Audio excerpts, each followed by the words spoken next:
That IEC briefing still underway, but there's a developing story. We need to take you live there in the Western Cape. The IEC has also been giving an update, but earlier we just saw some ructions taking place inside the operations center. Let's listen in live now to what's actually been happening in Cape Town. And this is for the IEC. You see, IEC, it is because of you that we are standing here, because first and foremost, you are not serving the Western Cape, and as far as you can go, you are not serving us fair. Because why? Your policies that you have put in place is so much flawed that it is a laugh. The thing is this: everywhere where you go, you're going to find problems and problems and problems. You must understand that as a citizens of this country, the elections must be free and it must be fair. And on all accounts, the IEC hasn't done their job. And we are saying, if justice is not going to be done, we are, as a unit, we are going to shut down the whole city. I am telling you, this is not a warning. This is a statement. Because why? You need to serve us rightfully. Remember, this is not the first time that the IEC has failed us. When we look at previous elections, they have done the same thing. Then they are telling us we must file our complaints, we must email this and email that. Nothing is getting done. So now we're going over to our last resort, and that is action. We are not going to stand for this. We are citizens of this country, and we need it to be treated like one. Amandla. Amandla. Amandla. One soul. One vote. One soul. One heart. One voice. One soul. One heart. One voice. One soul. One heart. One voice. One soul. One heart. One voice. One soul. One heart. One voice. Okay. I want to chant. I'm one of the candidates for Ward 46, and this is what happened to me. My party agent gave me a total of 639 votes that I had. When it came to the IEC website, so it ended up being I had 178. That's just one voting station. I run the Belgravia is my stronghold, and I got 400 votes. How can it be? So where does it come? There's miscounting. So it's the truth. How is it possible that that guy, the councillor, went up straight up to 920, and I went down to 178? Can I highlight a few? And the presiding officers are DA. Everyone is DA. Can I highlight a few disappointments? Can I highlight a few concerns? Okay, let me highlight a few concerns that we had.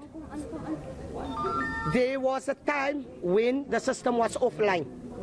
So then they indicated that they are doing manually votes, which is illegal in the first place, because we need to know what happened to that. People were denied access. People were denied access. People were denied access to go and vote. People were confused. So people thought if they came to a table outside and their name was on by a certain party, they were forced to vote for that party, because they uneducated the people as to what the legitimacy of the IEC is. It was for the IEC officials that is getting paid a lot of money on that day to ensure a fair election to all of us. So basically, you can see here today, and I want you to look at who is standing here. If it was one political party, one community, one sub-council, then someone could have said, this is mad people. But today, Cape Town can see that the whole of Cape Town are saying, no, we are not allowing the IEC to get away with this unfair election that they did on us on Monday. So we are saying no to this unfair election. The IEC violated a lot of things on Monday. We will be handing in our petition. They cannot, and we will not allow them to come with that stand to say we need to wait for 6 months. No one is mad here. We are all normal people that went to that voting stations, because by Monday was the only time we have to wait for another 5 years. And we thought for once in our life, we're going to be given a fair opportunity so that we can lift our voices. The IEC don't understand the extent of our pain.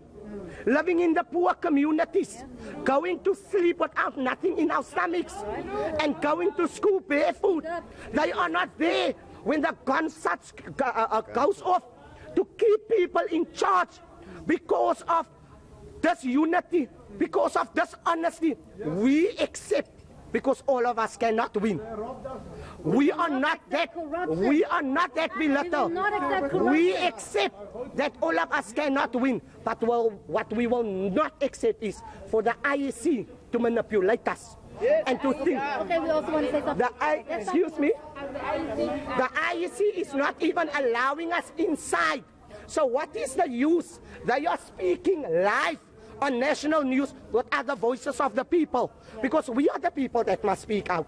So the IEC is not allowing us inside, but what we will make sure is the IEC will meet with us, and we will make them to hear us. Doesn't matter what. One last thing. Okay, and in addition to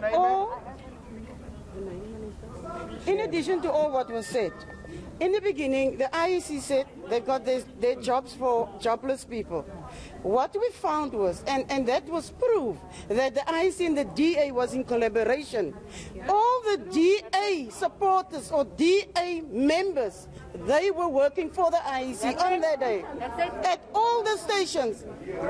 That was a collaboration from both of them. So, yeah. It was people that was working. Where were the jobless people? They were found sitting at home, doing nothing. They always say the ANC is corrupt. That's what they say. They say the ANC is corrupt because the ANC steals money from the people. But when you steal votes from the people, are you not equally corrupt? Equally corrupt. Corruption, it stops here. And I want to name a person in Ward 2. I was a candidate for Ward 2. This person was working for the DA there. His whole family, Kobe Alexander and his whole family. And he was the one who was campaigning up and down the voter line, speaking to voters, asking them to vote for the DA and handing out T-shirts. Yeah. We're not allowed to campaign on that day whilst he was doing it. That is unfair. I was looking at him and thinking, okay, this is going to come out. And then also at the one time, someone was allowed to vote with their license. So obviously if you come out by the voting stations and you tell me that they have just accepted you to vote with your license out, want to believe it goes for me too. But when the second person goes in, then they say no. So the main thing is the message that we are sending is that the IEC is getting money to do a certain task and a job when it comes to elections. So they have policies in place. So what we are saying on Monday, all that policies that's supposed to be in place, that is supposed to defend the communities and the people, that was violated. That was violated. So why is our money going to an IEC that is dishonest towards us? Then clearly we need to look at someone else that can take care of the elections. Look at registrations. Registrations was done. We went.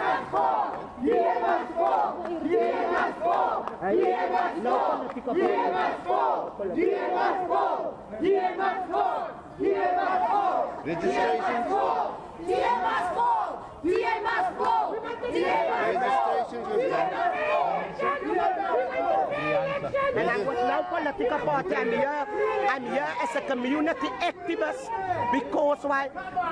We as community activists that is feeding the communities, that is serving the communities, we as community leaders working tireless in this community, we thought that we will have a fair election. So this is not just political parties, this is us as community leaders that is also fed up and that is saying, I don't wear any cap as a political party, because I am by the point where I feel there's no political solution for our people in this Western Cape. But we went to the voting polls so that we can make a change. But just to see how we have been manipulated, it is not fair. The IEC has done us injustice. Oh, yes. The IEC has done us injustice on Monday, the 1st of November, here in Cape Town. And I'm sure it is just not Cape Town. But Cape Town is not going to be kept quiet. We will do something about it. On registration days, people were registered, but when they went to go vote, they weren't registered to vote at those places. So many people had to turn back because of they weren't registered. Because I myself went to go register at the voting station, and I had to go to another voting station. But that is what is also a big problem. Hundreds of people had to turn back because of registration. And doors were closed 9 o'clock, but the presiding officer could go outside and park a car. But the agents, everybody was told that nobody can go out, nobody can come in. But the presiding officer, she went out. How fair is that? Yes, you look at the whole process that was followed. So I worked between 8 other voting stations, and every voting station I came to couldn't even give one rule. Each and every PO had their own rules that they were discussing. Okay, those were the live visuals and that interaction happening outside the Provincial Results Operations Centre of the IEC in Cape Town.